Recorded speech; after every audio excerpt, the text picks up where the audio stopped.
apa? Dia adalah suatu asam amino. Asam amino nantinya akan berikatan melalui ikatan peptida gitu ya. Ikatan peptidanya itu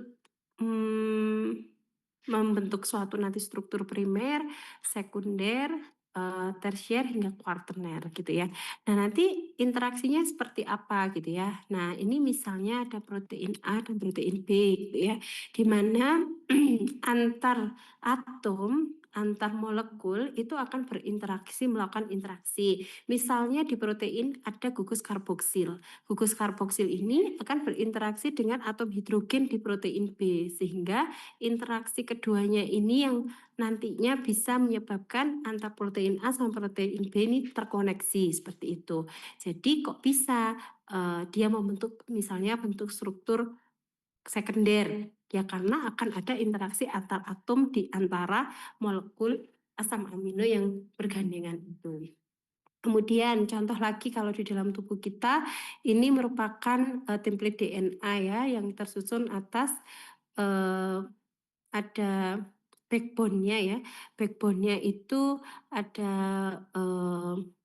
apa namanya, gula ribosa gitu ya, ada fosfat gitu yang nanti akan terikat, yang mana nanti akan berinteraksi ya antar keduanya hingga membentuk suatu makromolekul DNA ya, membentuk misalnya betasid gitu ya, yang bentuknya helix ya. Bentukan helix ini sebetulnya juga hasil interaksi antar atom-atom yang berdekatan. Misalnya lagi di sini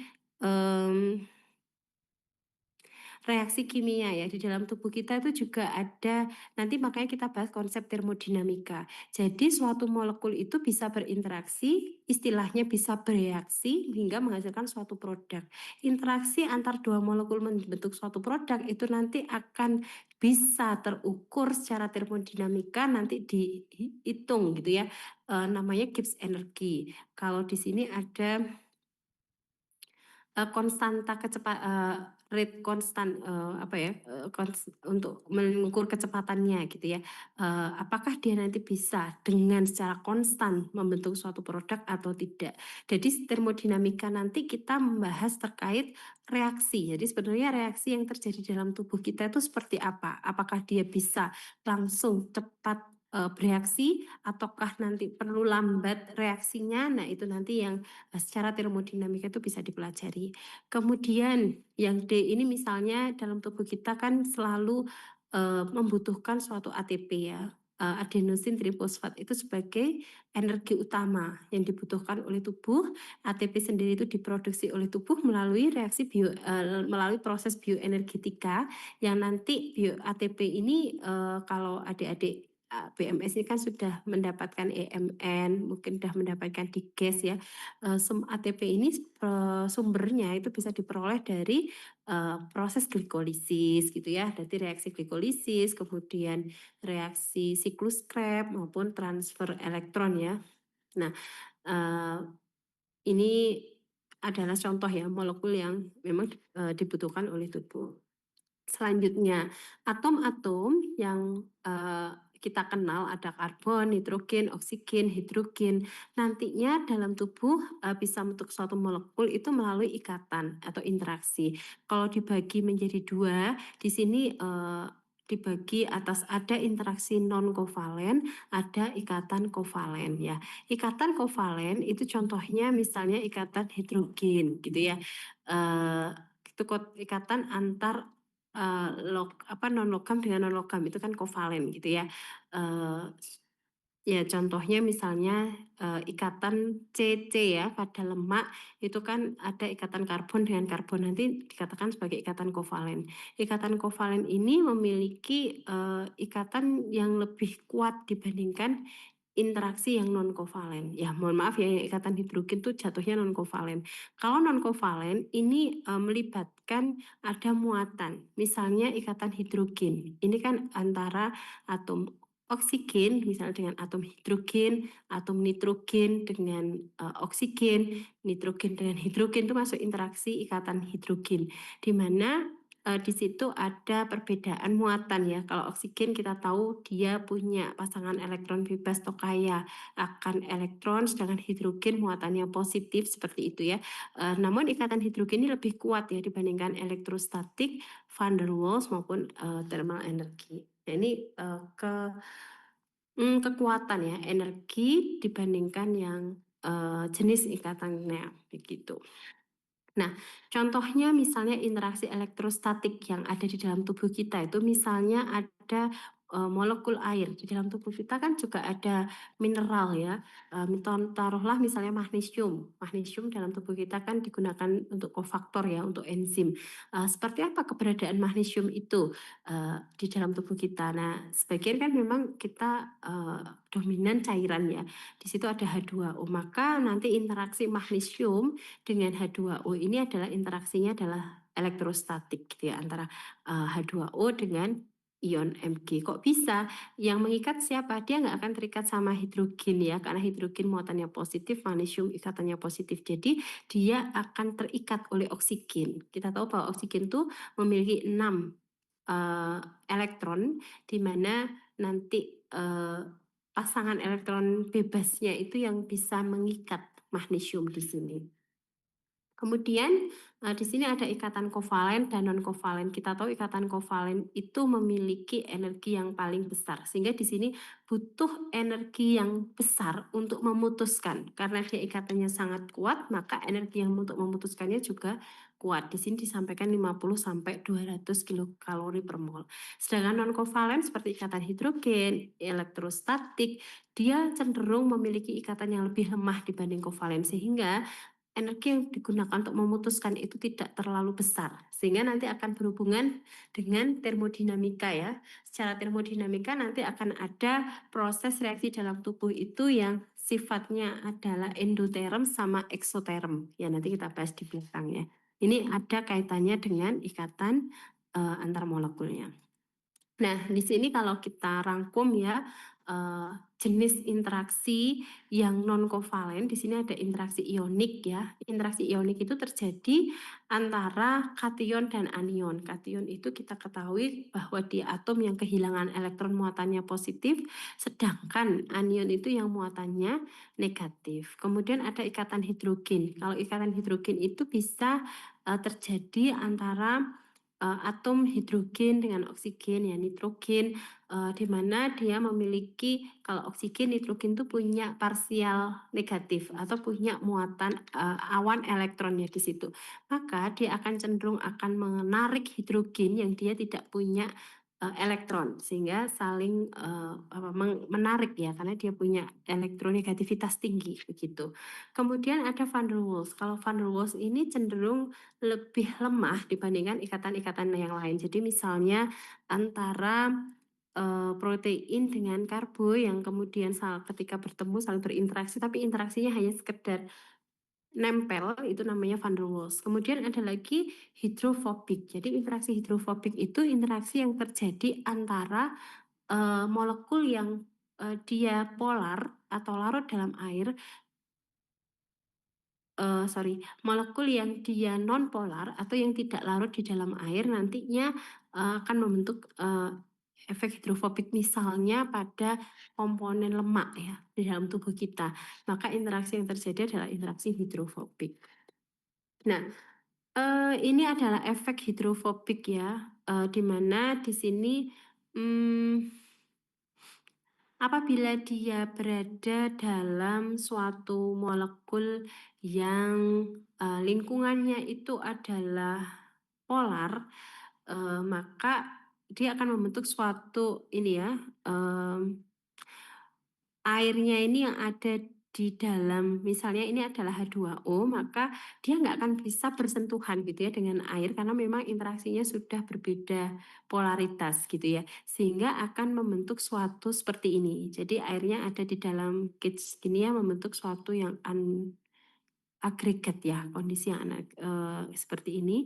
Kemudian ada juga kalau ini kondisi low entropy.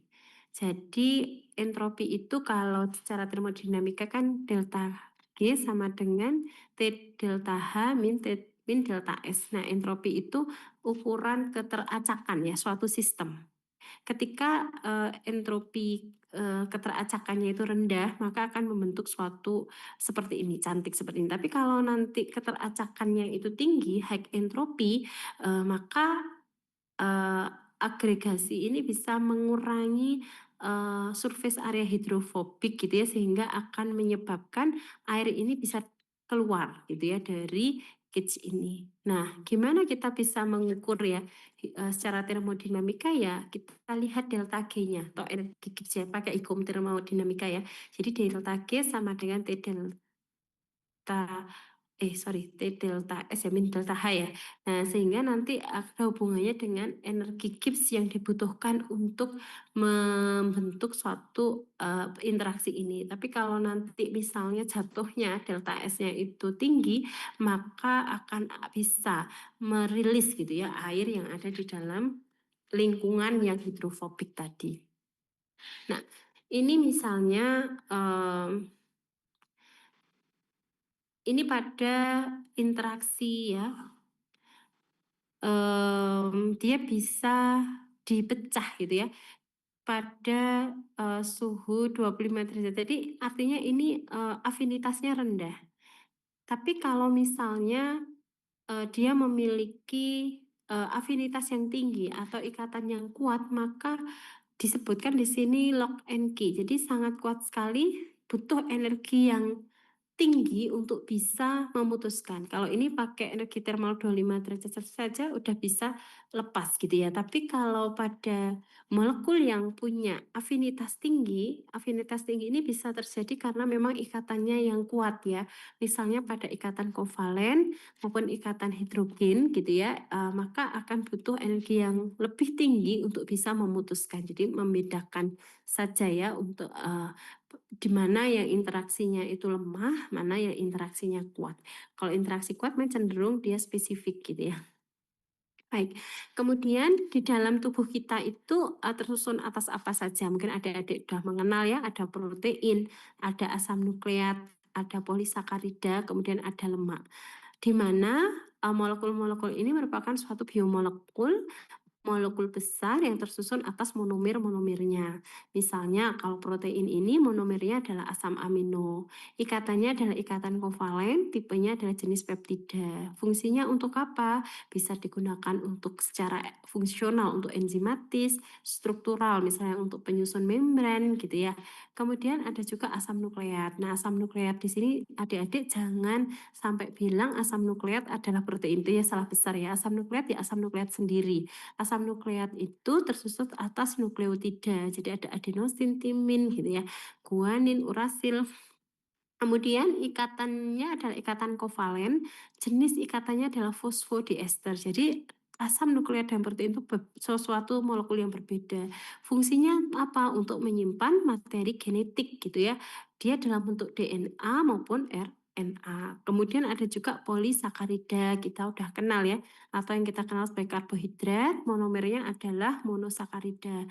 Nah, ikatannya adalah ikatan glikosidik jenis ikatannya. Nah, fungsinya apa? Polisakarida ini untuk cadangan atau sumber energi ya, dan untuk struktur dari sel. Kemudian ada lagi biomembran lipid ya, yang dimaksud ini molekul lipid yang berada di membran. Nah, ini monomernya berupa fosfolipid. Dia interaksinya adalah non kovalen. Kemudian fungsinya untuk apa? Ya, digunakan untuk membran, kemudian banyak hal ya untuk peranan dari lipid di sini. Nah, bagaimanakah suatu biomolekul itu nanti di dalam tubuh kita atau dari mana dia berasal gitu ya?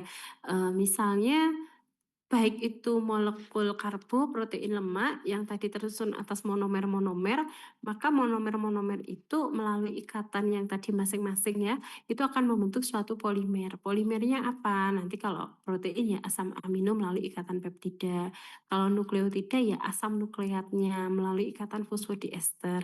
Kalau polisakarida maka ya dari monosakaridanya lewat ikatan glikosidik yang nantinya membentuk suatu apa ya, membentuk biomolekul ini sebagai backbone atau sebagai penyusun ya utama di dalam tubuh gitu ya. Nah, yang pertama kita ke protein ya. Nah, protein di sini dia tersusun atas asam amino. Asam amino sendiri ini sebetulnya jenisnya ada banyak. Berdasarkan rantai samping yang mengikat, maka kita bisa membedakan ada yang asam amino sifatnya polar, ada yang sifatnya nonpolar gitu ya. Nah, misalnya contohnya pada yang nonpolar atau hidrofobik, misalnya ada alanin, valin, leusin, isoleusin, metionin, fenilalanin, tirosin, dan triptofan. Jadi cenderung untuk tidak berikatan dengan molekul air ya. Kemudian ada bagian yang jadi protein itu kan dia merupakan monomer dari asam amino. Asam aminonya bergandengan membentuk suatu protein dan dia melipat gitu ya, scaffoldingnya melipat, nantinya akan asam amino itu yang menentukan karakteristik dari molekul protein tersebut gitu ya. Jadi kalau nanti asam amino yang menyusun itu sifatnya hidrofilik, ya bisa saja dia akan bisa larut dalam air. Contohnya misalnya asam amino arginin, lisin, aspartat, glutamat, serin, treonin gitu ya. Kemudian di dalam protein ini ada sisi aktif gitu ya. Sisi aktif atau sisi aktif dari protein, di mana sisi aktif ini yang kemudian bisa berikatan dengan substrat atau berikatan dengan, kalau dia jadi suatu reseptor maka itu yang nanti akan berikatan dengan ligan gitu ya, yang nantinya akan menimbulkan suatu respon. Nah, mungkin adik-adik di komunikasi sel sudah diberikan gitu ya, konsep komunikasi sel itu interaksi antara ligan dengan reseptor ya. Reseptornya bisa berupa protein, enzim gitu ya. Nah, apakah semua, karena dia tadi biomolekul, apakah semua sisi dari protein itu bisa berikatan dengan ligan? Tidak. Jadi hanya sisi aktifnya saja atau active site yang kita bilang itu yang kemudian yang bisa berikatan dengan ligan. Kalau ligan itu sudah berikatan dengan reseptornya, baru dia akan menimbulkan suatu respon gitu ya kalau komunikasi sel. Nah, ini contohnya misalnya asam amino. Asam amino itu backbone-nya seperti ini, ada gugus karboksil, ada gugus NH2 atau amina, di mana eh, baik baik untuk apa namanya, amina ini ya, amina maupun karboksil ini nanti yang berikatan dengan asam amino yang lain. Kalau adik-adik cermati di sini, pada gugus karboksil OH ini akan lepas ya, OH ini akan lepas, maka dia akan berubah C, kalau OH lepas, OH-nya tentu akan membawa muatannya menjadi OH min, karbon ini akan membentuk muatan positif, akan berikatan dengan atom nitrogen amina pada sisi lain dari asam amino. Jadi ikatan peptida yang terbentuk itu seperti ini. Ya, ikatan yang terbentuk antara gugus karboksil dengan amina dari monomer satu ke monomer yang lain. Begitu seterusnya yang nantinya membentuk namanya ikatan polipeptida begitu. Nah, oke. Nah, reaksi yang terbentuknya asam amino ini membentuk suatu protein ini nanti akan melepaskan yang namanya H2O atau air gitu ya. Hasil dari pelepasan hidroksil dan hidrogen pada atom H di aminonya. Oke. Kemudian ini adalah gambaran dari asam nukleat ya, atau DNA, di mana asam nukleat ini tersusun atas gula pentosa, ini ada gula ribosa, kemudian fosfat gitu ya, yang menjadi backbone gitu ya, backbone dari DNA. Jadi di sini ada kelompok fosfat. Jadi fosfatnya ada gula pentosa sama basa nitrogen gitu ya, yang nantinya berikatan membentuk suatu monomer ya dari asam nukleat.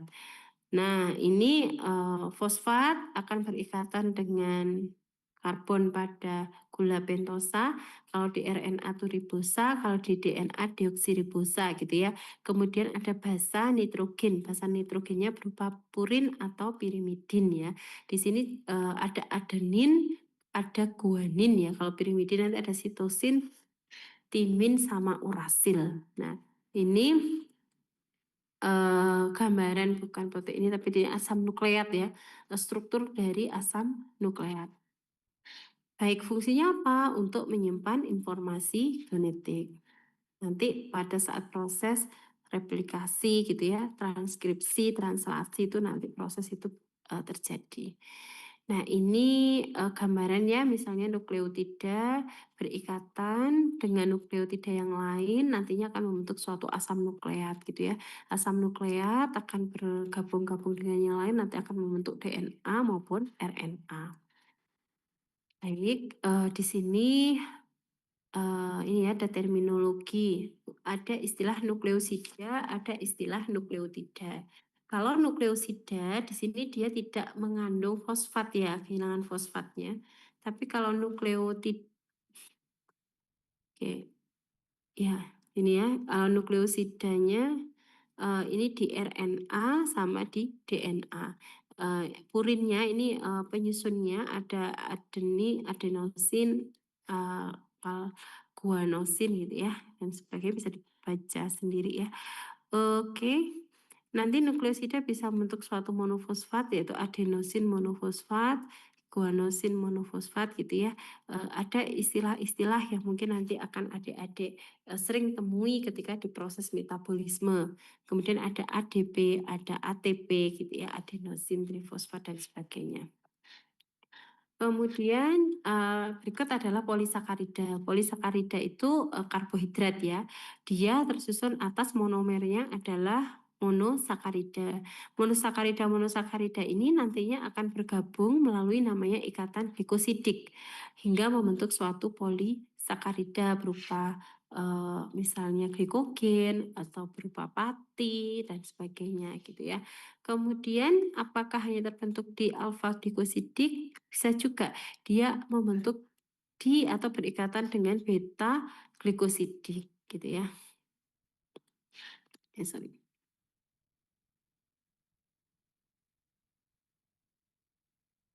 Nah, oke. Nah, ini contoh ya, polisakarida yang ada di dalam tubuh kita. Kalau di polisakarida yang sering kita temui di situ yang khas ada gugus fungsi aldehid. Aldehid itu kalau tersusun atas karbonil dengan hidrogen, ada gugus keto kalau dia tersusun atas karbonil saja gitu. Nah, ini ada gambaran struktur dari glukosa, kemudian ada glukopiranosa, ada manosa, ada galaktosa ya. Misalnya galaktosa ini kalau membentuk dengan glukosa yang membentuk suatu laktosa ya, apa namanya gula yang ada di susu. Oke. Kemudian ada lipid ya. Lipid itu juga komponen utama yang menyusun membran, di mana lipid itu tersusun atas bagian polar dan bagian non-polar. Bagian polarnya itu adalah fosfat gitu ya. Fosfat itu adalah karakteristiknya hidrofilik atau suka terlarut dalam air.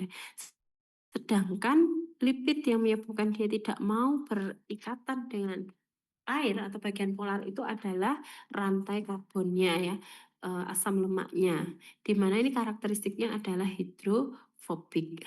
Nah, kalau di dalam tubuh di sini bisa membentuk suatu misel ya. Misel di sini ada bagian yang bertindak sebagai nonpolar sama semi. Jadi lemak itu membentuk suatu misel di mana bagian yang ujung pentolnya ini itu adalah fosfatnya yang nantinya dia bisa larut dalam air. Tapi dia nanti bagian nonpolarnya itu akan cenderung berkumpul ya dengan bagian nonpolar. Jadi rantai karbonnya, buntutnya itu yang kemudian bergabung menjadi satu sehingga misal tuh gambarnya seperti ini. Ada juga liposom. Liposom ini kalau dia ada dua komponen dari polar ya, khusus fosfatnya. Kemudian pada fosfolipid bilayer, penyusun membran itu kan sifatnya fosfolipid bilayer sehingga menyebabkan membran itu selektif permeabel.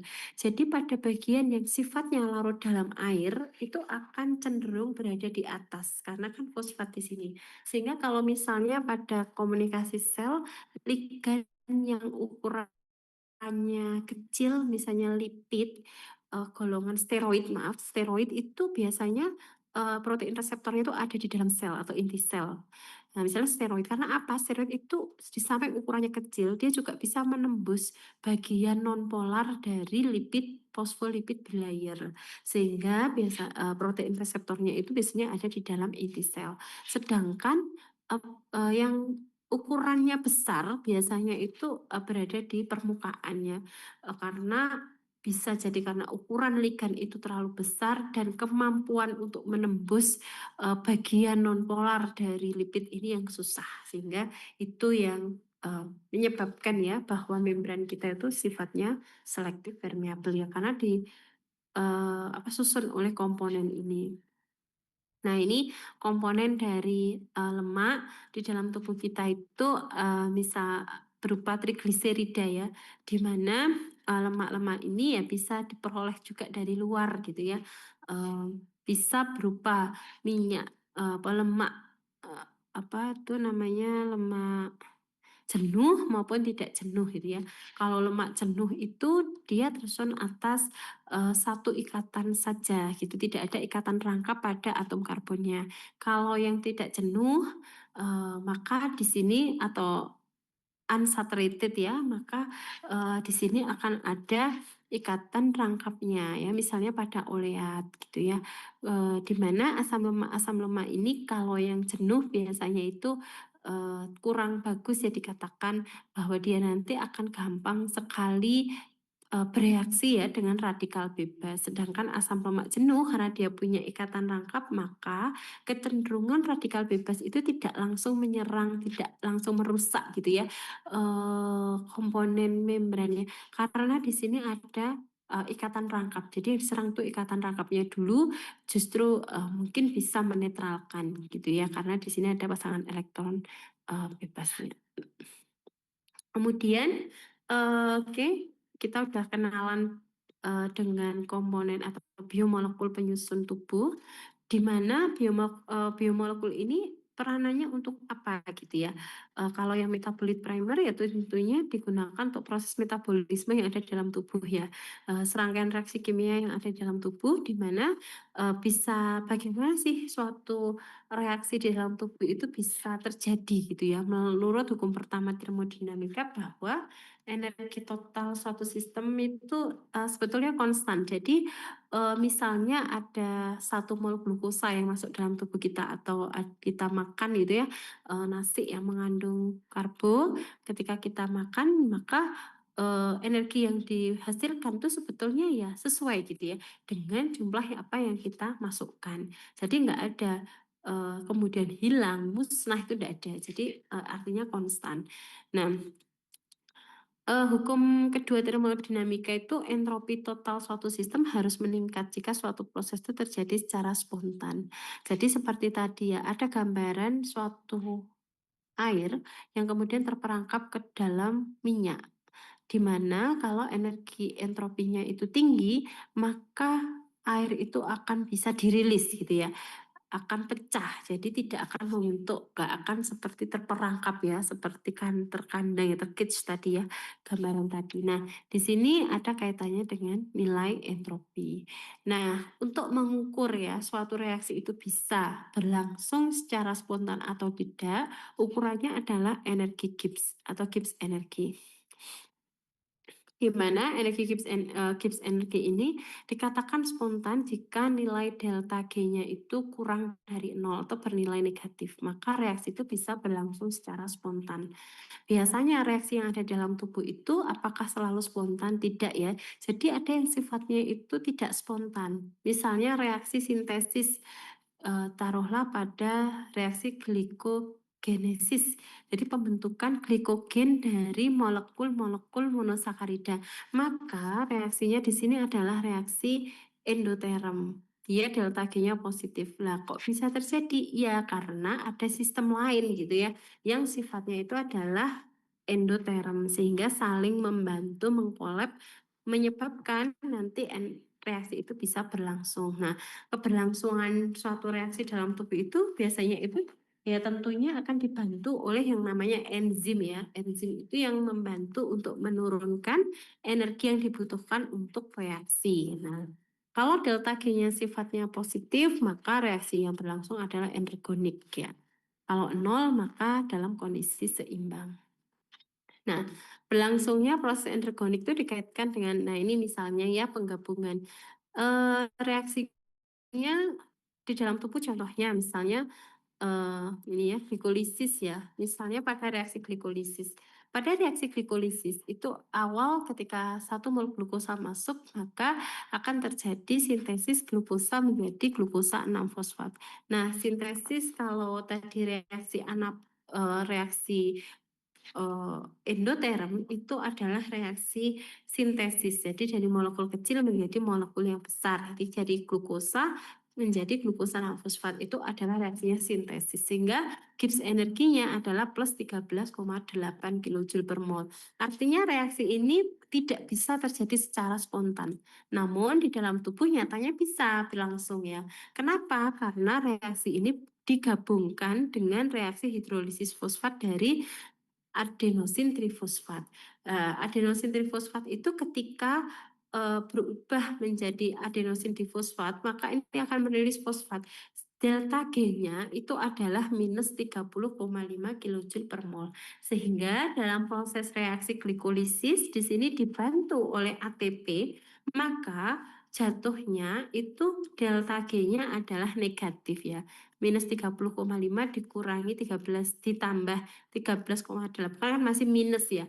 Nah, karena minus ini maka delta G untuk proses reaksi glikolisis kalau digabungkan dengan sistem yang lain untuk sistem ATP dia berlangsung secara eksergonik atau dia sifatnya delta G-nya jatuhnya adalah negatif. Jadi itu kenapa kok bisa berlangsung. Nah, penggabungan reaksi antara satu ya, reaksi glukosa dengan ATP ini dibantu oleh namanya enzim heksokinase. Nah, ini nantinya jatuhnya akan berlangsung secara eksergonik atau delta G-nya menjadi negatif. Nah, di dalam tubuh kita sumber utamanya ada dari fosforilasi oksidatif, glikolisis maupun dari siklus Krebs gitu ya. Nah, ini reaksi redoksnya. Adik-adik saya rasa kalau metabolisme antara ini tidak ya, ini hanya sebagai contoh saja bagaimana reaksi aplikasi ya termodinamika itu di dalam tubuh kita tadi gitu ya, dengan konsep yang delta G itu tadi. Ya, baik. Mungkin itu saja yang bisa saya sampaikan. Silahkan kalau ada pertanyaan dari adik-adik.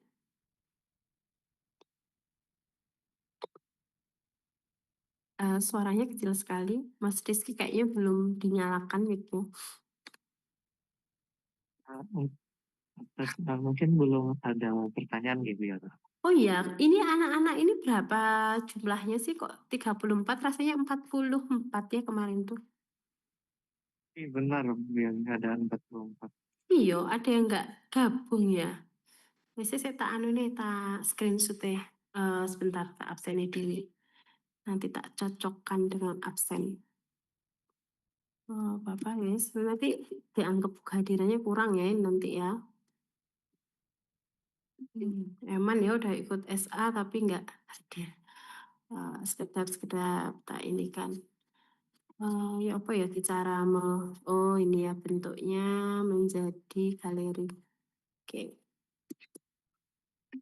Oke. Screen 1, screen 2. Oke, sudah semuanya sudah saya absen ya. Baik, mungkin kalau sudah cukup saya akhiri ya pertemuan hari ini dengan membaca doa penutup majelis ya. Subhanallah. Assalamualaikum warahmatullahi wabarakatuh. Izin live. Terima kasih Bu Yono.